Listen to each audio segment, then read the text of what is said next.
Hello again. This is Kyle Christopher. I am gonna read you a flash fiction tonight. It's about a bridge, and it's called Fireflies. Here goes. We drove around and looked for the beach, and we couldn't find the beach until we found it. Can you see us?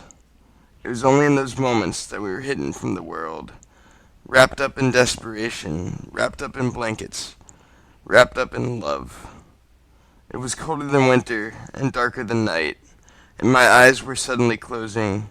We were suddenly kissing. We were sitting on the point of the island on a log in the sand, right on the edge of where the world stops being ground and starts being water. We were afraid of the ocean, of the wind, and of ourselves.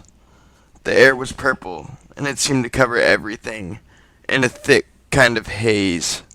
It was only then that we could see the air, the purple air that sat somewhere on top of the earth and under the sky. She was mine then, and I was hers.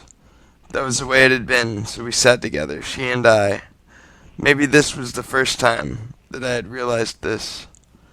We had our backs to everything, and we had nothing in front of us but some lonely bridge in the distant future that grew just within our eyesight, in through the fog, across the bay, and it was a strange sensation to think that there were things happening besides the kisses, the sea breeze, the waves.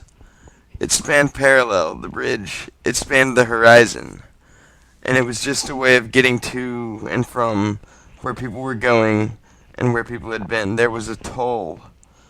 Later, their cars would brave the skyway up and down, from great lows to great highs, then back again to a steady flatness. That was where we could see them best, and I knew this bridge.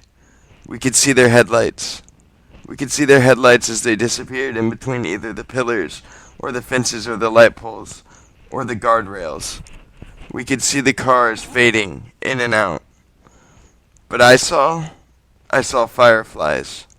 Fireflies. These little chemical reactions just blipping along the freeway, sporadic, my tiny explosions of light in a sort of constant disappearance. They could not hide their shine for long, nor could they long keep it shining. Every few seconds they would reappear, as if to signal something brilliant, then quickly extinguish, then drive on into the loneliness of night. And they kept going and coming, and there was a weariness about it, and a sadness watching them, because they always had to go into places that were unknown, even to them at times. And there were always more. There were always more of them, and they just kept coming, and they just kept going, and all I saw were the little flickers in between, the little kisses on the beach, the little distance between us.